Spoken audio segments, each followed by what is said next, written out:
Hello, मैं हूं अयान और आप देख रहे हैं न्यूज़नामा।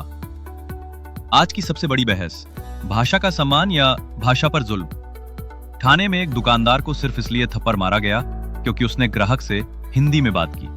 वहीं मुंबई की लोकल ट्रेन में एक लड़की को मजबूर किया गया कि वो मराठी बोले, नहीं तो ये शहर छोड़ दे। लेकिन अब जरा रुकिए, क्योंकि हम आपको एक ऐसी सच्चाई से मिलाने जा रहे हैं जो भाषा से परे है, बलिदान से जुड़ी है। लेकिन सुनिए, क्या असल मुद्दा यही है या फिर इसके पीछे छुपा है राजनीति षड्यंत्र, और आपको किया जा रहा है गुमराह असल मुद्दों से? क्या है वो देखिए। किसान आत्महत्या। जी हां, 6 महीनों में 400 से ज्यादा किसान जान दे चुके हैं। हर 3 घंटे में एक किसान आत्महत्या कर रहा है। ये सिर्फ महाराष्ट्र का डेटा है। लेकिन इससे ज्यादा महत्वपूर्ण भाषा विवाद है। और अभी तो ये भी देखिए, 2024 में बलात्कार के केस बढ़कर 7,940 हो गए, जिस पर किसी को बात तक नहीं करनी है। और बच्चों पर अपराध के 12,671 मामले दर्ज किए गए। किसान टूट रहे हैं, महिलाएं असुरक्षित हैं, किसी को परवाह नहीं। भाषा बताइए पहले। 2025 महाराष्ट्र के लिए अब तक सबसे दर्दनाक सालों में से एक साल है। और अब बात करें जो चल रहे भाषा विवाद पर, तो खाने की घटना देखिए। एमएनएस के कार्यकर्ता दुकान में घुसे, दुकानदार को थप्पड़ मारा और कहा, मराठी में बोलो नहीं तो दुकान बंद करवा देंगे।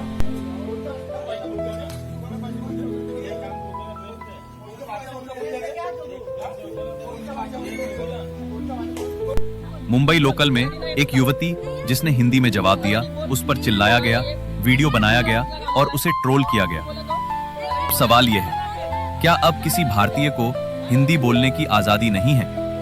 लेकिन अब आपको लेकर चलते हैं उसी मुंबई में 26 नवंबर 2008 की रात, ताज होटल की तरफ, जहां देश पर हमला हुआ था। आतंकवादियों ने होटल पर कब्जा कर लिया था।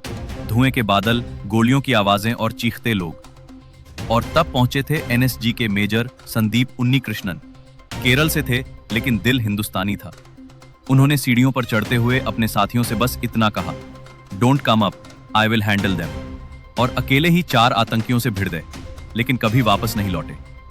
वो नहीं पूछते थे सामने वाला मराठी बोलता है या हिंदी।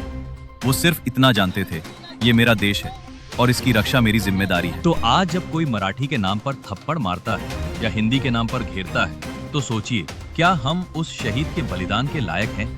देश को भाषा नहीं, भावना जोड़ती है। वो भावना जो मेजर संदीप ने दिखाई, वो भावना जो हर भारतीय में होनी चाहिए।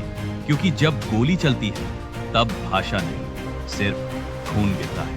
जुबान एक ही है, कान में ट्रांसलेटर लगवाइए, सब कुछ अपने हिसाब से सुनाई देगा। जय हिंद, जय भारत।